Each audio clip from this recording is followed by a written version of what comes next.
Emily from Respiratory. I noticed that your nurse mentioned that you might need some suctioning, so I'm here to check that out. First, I'm going to do a visual assessment of you. I'm going to check your wristband, scan that in, check the first name, last name, date of birth, that matches up with the computer, and your order to suction.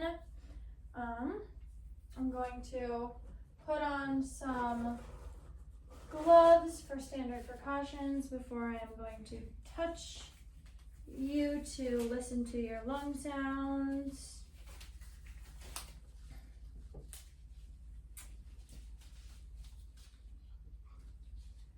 Okay, I can hear those crackles and secretions, so I do think that suctioning would help. We are going to be doing an open suction, so what we're going to do is increase your FiO2 to 1 or 100%. Then I'm going to stick down a suction catheter and do some suctioning, get out some of those secretions, and then reconnect you, and then keep you on the high FiO2 again afterwards for just about probably 30 seconds or so. Okay, so I'm going to get sterile for this procedure. First, I'm going to add some hand sanitizer again.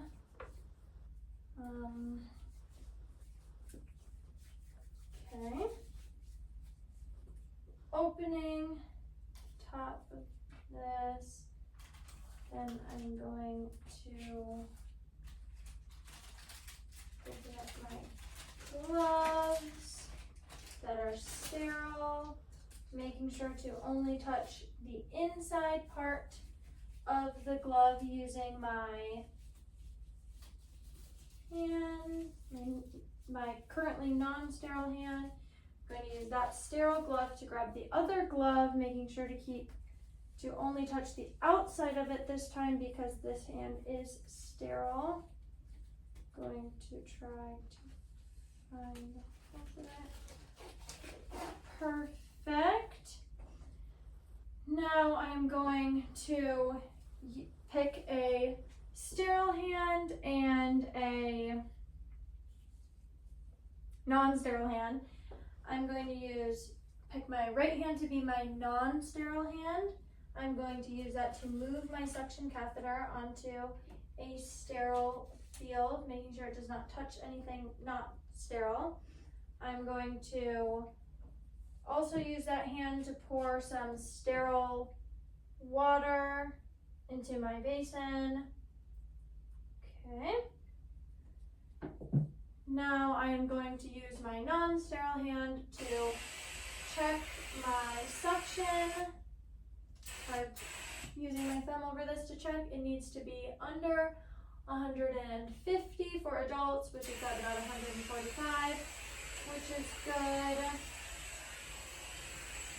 I'm going to use my sterile hand to grab my suction catheter and connect it to here. Perfect. I'm going to do the burst of 1 FiO2, and I'm going to let that go for 30 seconds.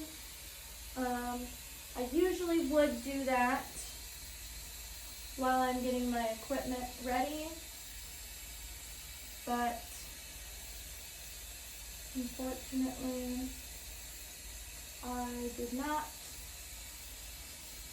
When I do my suctioning, I'm going to make sure that I have them unhooked from the oxygen ventilator stock for 20 seconds or less.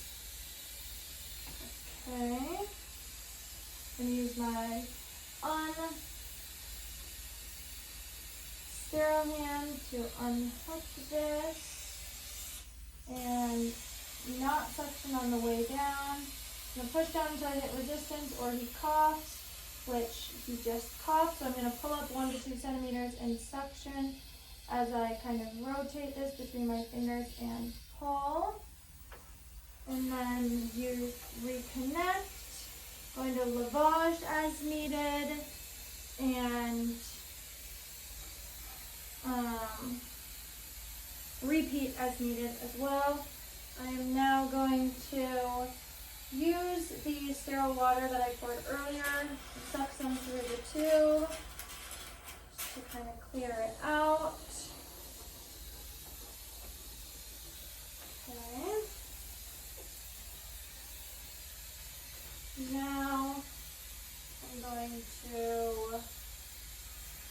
disconnect this and dispose of it in hazardous waste if need be. I'm going to act like I did that.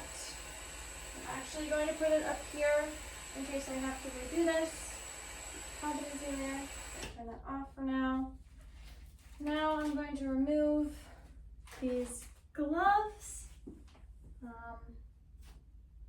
and put on new gloves again and make sure to give the 1 or 100% FiO2 for another 30 seconds or so. And now listen to lung sounds and reassess the patient.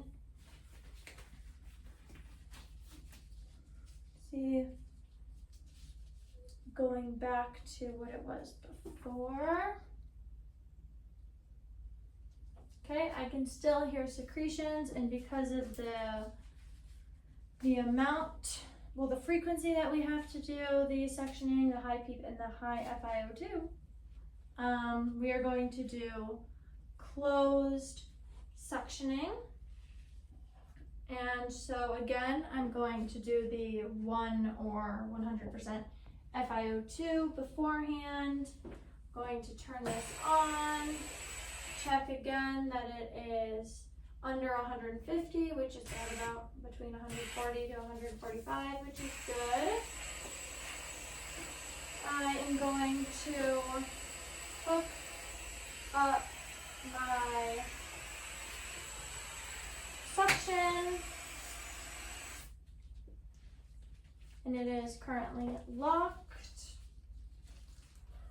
I'm going to make sure that I can see the black piece, and then I'm going to disconnect my patient, connect this and this, and then I'm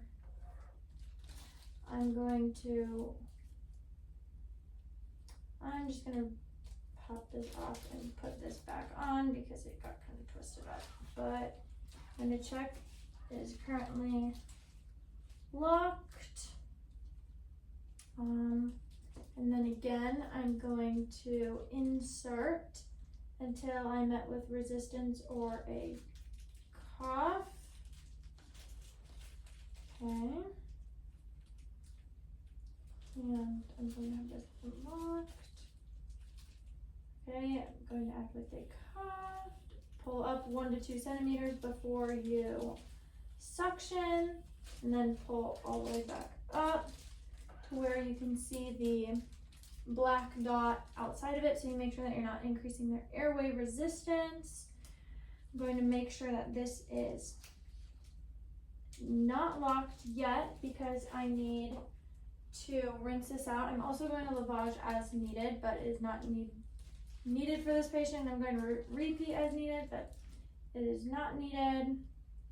So I'm going to attach this here, but I'm going to suction before I use the fluid just to make sure it doesn't end up in the T-tube. I'm going to close that. Okay. I'll put this here.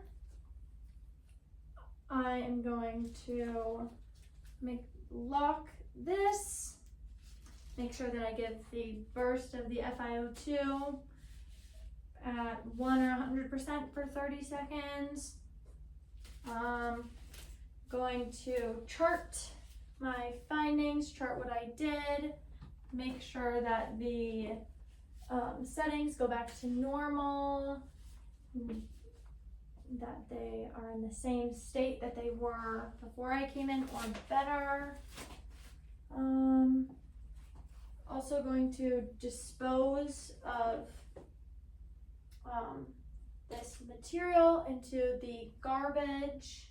So I'm going to pretend like I did that, or in infectious waste, hazardous waste type protocols, and decontaminate my hands and my equipment and chart everything.